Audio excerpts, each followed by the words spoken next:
Penuntun Saat Teduh Sinode Gereja Kristen Jakarta, Kamis 23 Desember 2021.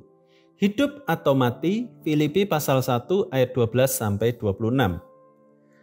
Aku menghendaki saudara-saudara supaya kamu tahu bahwa apa yang terjadi atasku ini justru telah menyebabkan kemajuan Injil, sehingga telah jelas bagi seluruh istana dan semua orang lain bahwa aku dipenjarakan karena Kristus.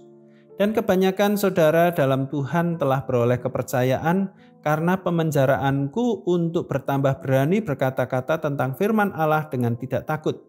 Ada orang yang memberitakan Kristus karena dengki dan perselisihan, tetapi ada pula yang memberitakannya dengan maksud baik.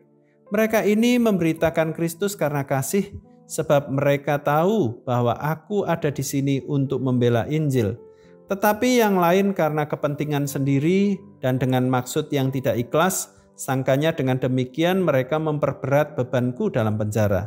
Tetapi tidak mengapa, sebab bagaimanapun juga Kristus diberitakan, baik dengan maksud palsu maupun dengan jujur. Tentang hal itu aku bersukacita.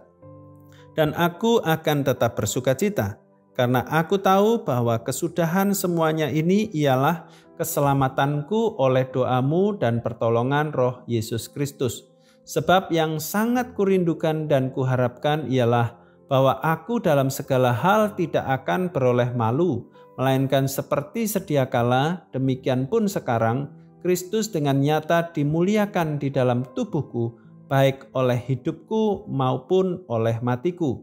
Karena bagiku hidup adalah Kristus dan mati adalah keuntungan. Tetapi jika aku harus hidup di dunia ini, itu berarti bagiku bekerja memberi buah. Jadi mana yang harus kupilih, aku tidak tahu. Aku didesak dari dua pihak. Aku ingin pergi dan diam bersama-sama dengan Kristus. Itu memang jauh lebih baik. Tetapi lebih perlu untuk tinggal di dunia ini karena kamu. Dan dalam keyakinan ini, taulah aku akan tinggal dan akan bersama-sama lagi dengan kamu sekalian, supaya kamu makin maju dan bersukacita dalam iman, sehingga kemegahanmu dalam Kristus Yesus makin bertambah karena aku, apabila aku kembali kepada kamu.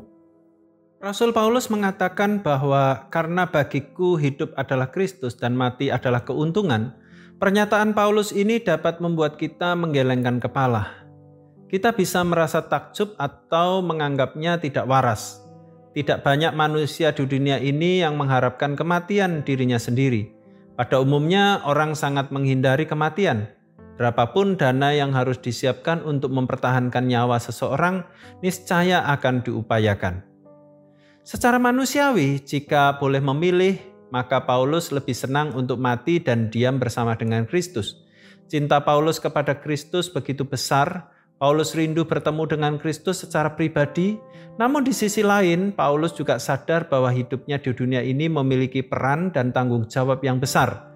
Selama masih bernafas, ia akan bekerja menghasilkan buah rohani dalam melayani jemaat. Komitmen ini adalah ekspresi konkret dari cinta dan ketaatan Paulus kepada Kristus.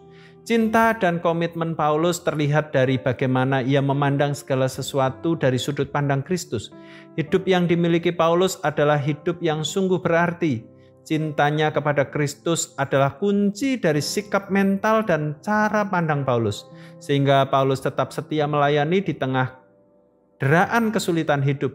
Kristuslah yang telah menopang dan memberi kekuatan kepada Paulus dalam pelayanannya. Kristuslah yang mengarahkan matanya melampaui kefanaan dunia ini dan memandang pada kekekalan. Mari kita belajar dari kehidupan Paulus. Kita mau mengasihi Tuhan Yesus dan mulai melihat segala sesuatu dari sudut pandang Dia. Jika kita hidup untuk Kristus, maka mati adalah keuntungan. Tuhan Yesus memberkati.